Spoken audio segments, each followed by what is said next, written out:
It's time for another Dice Tower review with the Board Game Knights.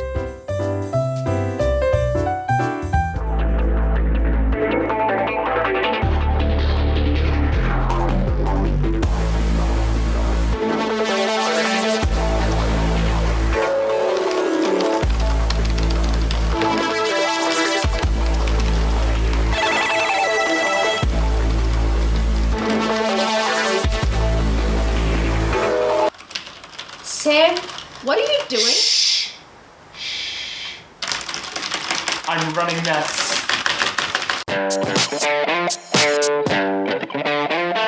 Hi, welcome to the Board Game Knights. I'm Christoph Schrader. I'm Sam Gillespie. I'm Jessica James. And today we're going to be reviewing Android Netrunner, a two-player living card game published by Fantasy Flight Games and designed by Richard Garfield.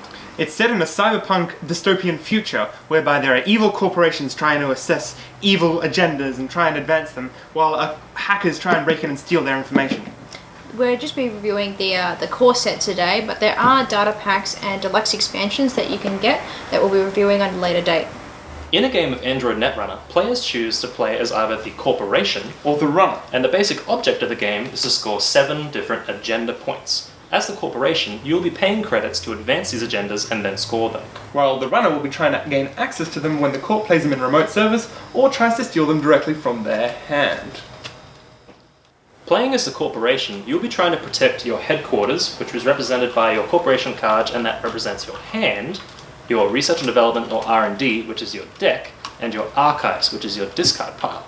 Then, you'll be installing different cards on remote servers and protecting them with ice, which protect those servers. The runner, however, will have a hand of cards referred to as their grip. Their deck is called the stack, their discard pile is called the heap, and you can install programs, hardware, and resources to help you in your goals. As the runner, you can also make a run on any of the corporation's decks, hands, archives, remote servers, anything you want, trying to look for those precious agendas. During a player's turn, they are given a certain number of clicks or actions to use during their turn. As a corporation, I'll be given a mandatory card draw, as well as 3 clicks to spend during my turn. As the runner, I'll have 4 actions to spend, but I don't have to take the mandatory draw, and I can choose to spend them in any way that I wish. Let's say that I use 1 click to install an agenda secretly in one of my remote servers that they didn't know about. Then I'll spend 1 credit to advance this particular agenda. I will then install a piece of ice to protect this agenda and wait for the runner to take their move. I, on my turn, might choose to make a run on that particular server. So if I make a run on this server right now, Christoph can choose to res or pay the cost to activate that particular piece of ice, which will then do terrible things to me.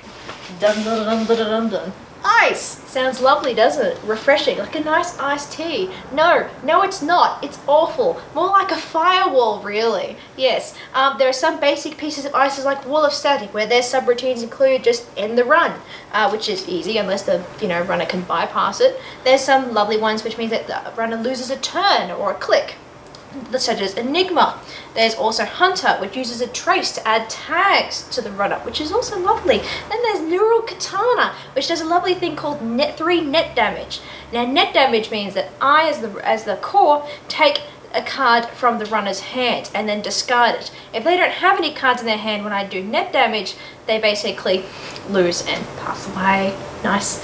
Then there's also ones which are called brain damage, which limit their hand limit, which is also a lovely thing. So ice isn't really that lovely. So now that we've learnt why ice is a very bad thing for the runner and a good thing for the corporation, what can they do to fight back? Well, there are a number of programs called icebreakers that the runner can install that allows them to break through some pieces of ice. So for instance, this piece of ice that Christoph rezzed was a barrier. So I look through my array of programs and find that I have this program here called Aurora, which is a very weak program, but I can choose to spend money to make it more powerful.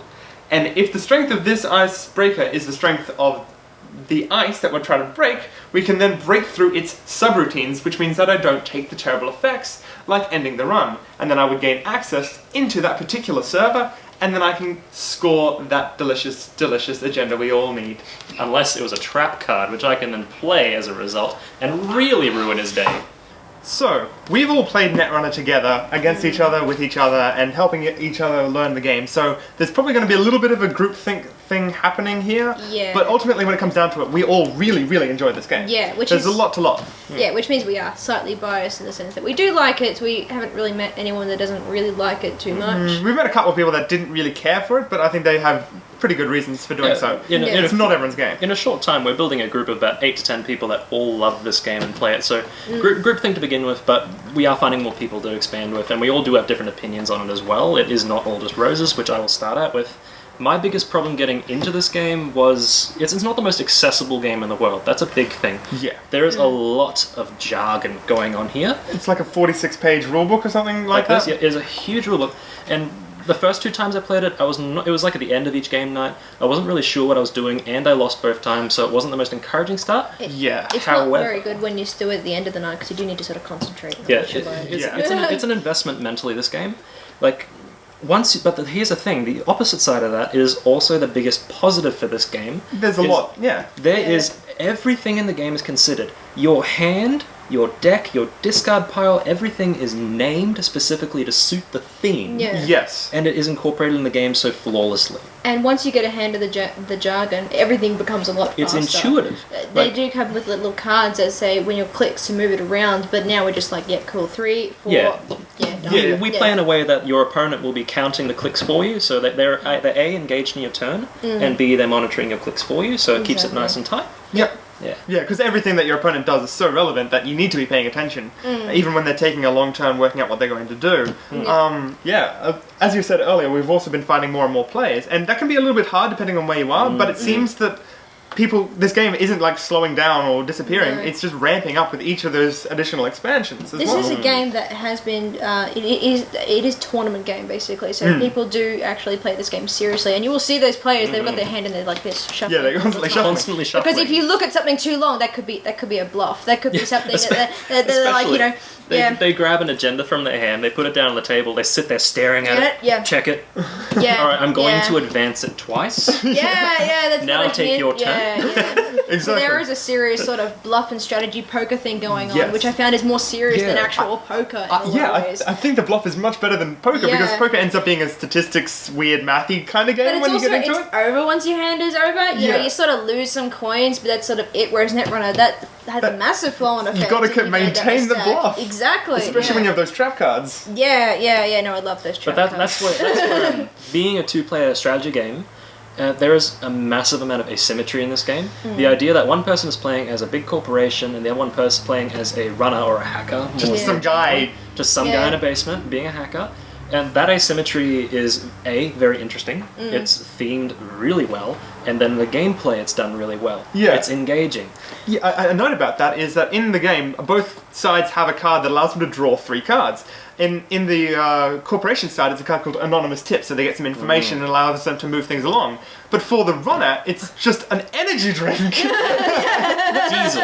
Yeah, it's fantastic. They've actually really thought about the theme, and they've actually made everything sort of seem to fit. So it makes sense. While there is the asymmetry, there is good balance. So the other one for that is hedge fund. The corporation will do a hedge fund, gain a bunch of credits, and then the runner, on the other hand, has a sure gamble. So they know that they can. It's They a know cheating they're going to game. win. Exactly, yeah. But that's one beautiful thing about this game is that it is not only just a beautiful game, the art is gorgeous, but it also makes you smile when you look at the little expressions, and the sarcastic, expressions that they know that they're being evil. The pad campaign, it almost looks like a certain mobile phone ad. There's a nice tongue-in-cheek bit of comedy on here. It's pad campaign, nice little phone showing it. Oh, you want to buy this? It's pretty. Yeah. And the corporation's doing that every turn to gain credits. But then it says here at the bottom, it's like the one you just bought, only better. Absolutely. This is one of those rare cases where they've built a game of strong theme and then had all of the mechanics just fit and make sense. All of the art, all of the flavor. There doesn't feel anything out of place in this. They've really thought through it. There's no sacrifice on the theme for the strategy and vice versa. Yeah, exactly. You can't tell where one begins and one ends. They are just interwoven so tightly. There's no gaps to look at, and they've named everything. Even your discard pile. Yeah. And this game, right? there are actually 4 different factions and 3 different runners, and every single one of them works differently. You have Haas Bioroid on the corporations. You have Haas Bioroid, which is all about getting those actions and really powerful ice. You have Wayland, which is all about trying to deal damage through military and getting lots and lots of money. You have NBN, which are running traces and tags and trying to find out where you are and close your accounts and all those sorts of jazz. And then you have Jinteki, which have all of these those beautiful traps that you love playing. When you need the human touch. Yes, exactly. Yeah, exactly. And all of it just makes sense because all of them have an interesting backstory in the back that even if you don't read that, you still just pick it up from and the it's text. not. I often find if something has flavor text after the first sentence, I'm sort of like, okay. But it's only usually a sentence, and if there's more than a sentence, you want to read that entire thing because it is. I guess it is the rest of it's in the text. manual. Yeah. They've got it right there. And it's massive. Yeah, but only one of the bad things I think can happen to you really, because it is strategy. But one bad thing that can happen is when you get a bad draw. Like for example, this one here. Yeah. 1, 2, 3, 4, and 5. Being a card game, it'll lend itself to a bad draw every now and then. Exactly. Yeah. So you have to be careful to have mulligans, but obviously not. Yes. If you get a rubbish draw, you can always just shuffle it back in and draw again. So that's not too bad, but I mean, you can always just get done by that. The rubbish draw Exactly. we have here is a hand of 3 agendas and no ice. Yes. So basically everything that your opponent wants, but nothing you can use to protect it. It's important to have a balance between earning money and agendas or gaining agendas for the runner, and also traps and also other attacking things. That comes back down to that deck building aspect of it all, though, because you can combine different factions cards together to create your own little hybrid of a deck. Yeah. And there's different rules for doing that, and it's all pretty straightforward. It's nothing too complicated. Yeah. But you always got to think: do I need more ice? Do I need more money? Do I need more agendas? Do I need more this? Do I need more that? And it's it can just depend on the odds of the draw, but striking a balance often, is very hard. Every deck I've built so far has failed miserably. Either in that it didn't have either in that it didn't have enough ice, or I was just credit starved. Yeah. And getting that balance is hard. Yeah, because you need to have good ice to protect your servers, but you also have to have the credits to pay for that ice. Exactly, and if you've got some sort of factions and things like that, they can't get money. They can't get money easily. So you need to make sure all the items are cheap that they're putting out, or traps, whichever. Yeah, it's always that hard decision, it's that interesting balance. You gotta make sure that you have got the money there. Like you can force someone, you can go, I'm gonna make a run over here, and they res their ice, and it costs them, 8 credits to be able to res the ice. But then you go, actually no, this is what I really want over here, and I've just forced them to spend all their money to be able to do that. It's like, Or the dreaded account siphon. Yeah. I take 5 credits from you, and then I gain 10. Yeah, basically. That is so mean. It's It is fantastic. mean. It's Oh, awful. but that all goes down back to the bluffing again, and how one card in this game can change the flow of that game entirely. Absolutely. Sam, you've got a wonderful example right Alright, there. so there is pretty much one of the most famous cards in the game is a card called Scorched Earth. It has this image of this evil woman staring out as a city burns in front of her. Exactly. And okay, the card basically deals 4 meat damage, which is quite a lot considering the maximum amount of cards you can have is 5. And most of the time they don't have 5. Most of the time they don't have 5. Yeah. And you can only play that if the runner has a tag, and a tag is a thing that you can get when you go through ice carelessly or something like that. Yeah. Indeed.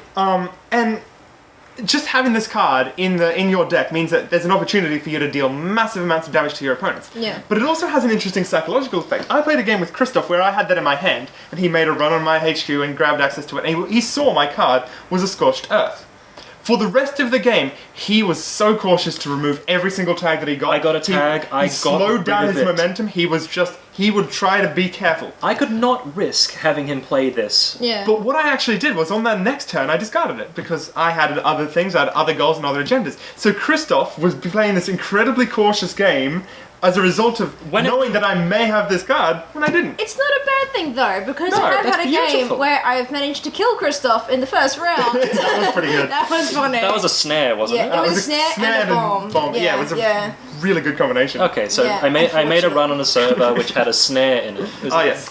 This, That one, this yes. card, yeah. I made a run on the server and bang, there was a snare. The corporation spends 4 credits and the runner acts as snare. They do 3 net damage and take get a tag. Really bad guy. But the data mine also does 1 damage. It's free to res, but it then takes 1 damage and then it goes away. So it's nearly just a waste. Oh, it's still But alright. it's still nice when you do a total of 4 damage and he hasn't only got, I had 3 cards in his I had 3 hand. cards in my hand and then up, flatlined. And like when you start to play the game, you start to get the advice: never run on your 4th click, never do all of these sorts of jars, which people might tell you and you might read it somewhere, but you don't really You don't understand learn. it. You don't just go, learn yeah, until you alright, play. and then you get killed by a Scorched Earth, and you're like, oh. Yeah. Oh, I see what you mean now. The intrigue, I just love that little bit of extra level to the depth in the game where, as you said, I saw it, I thought, oh god, he has that, I'm going to die, I have to get rid of tags, and it just ruined me psychologically. I could see nothing but this. I couldn't focus on playing the game, because generally in a game of Netrunner, the runner, they are encouraged to make runs as fast as possible before the corp has enough defense to protect against everything. Yeah. And the core, on the other hand, is just... I've also played a game where I went from the NBN deck to a Jinteki deck, which is basically means I went from a couple of traps to a lot of traps. I'm going to do a lot of meat damage. The idea wasn't to get agendas, it's to kill the runner.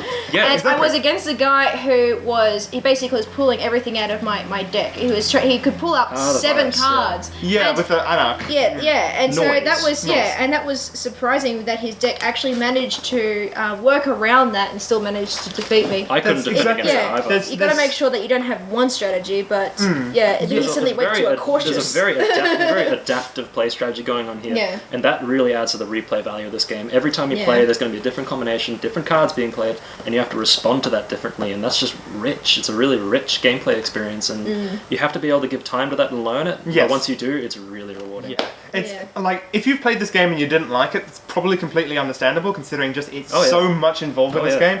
I would say that if you've played it once and you didn't care for it, give it another go. Find someone who really likes the game that's got a couple of good decks It is for one you of to those try. games where it is sort of worth trying a second time. It takes a while to click. I didn't really get the game the first few times I played it. I played it first time and I was automatically hooked. I wanted to play it second time. Even though I lost first 3-4 times. I was immediately hooked by the theme, and I liked the idea of it.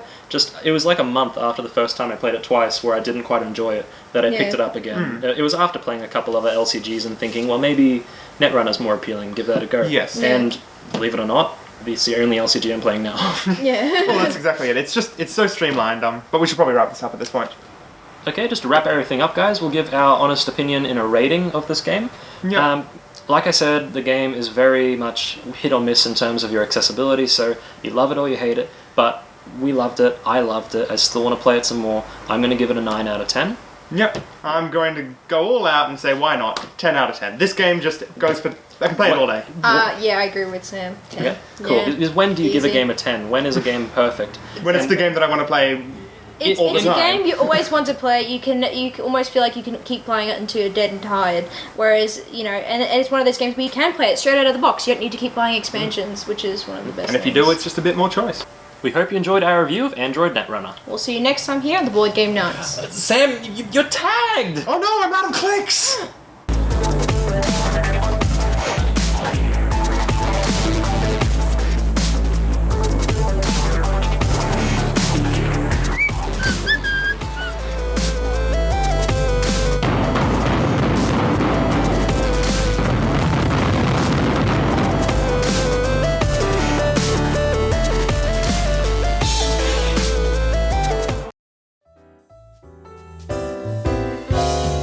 Thanks for watching our review today. For more information about board games, as well as the #1 board game audio podcast, check out Dicetower.com for reviews, interviews, and more. I'm Eric Summerer, and you've been watching The Dice Tower.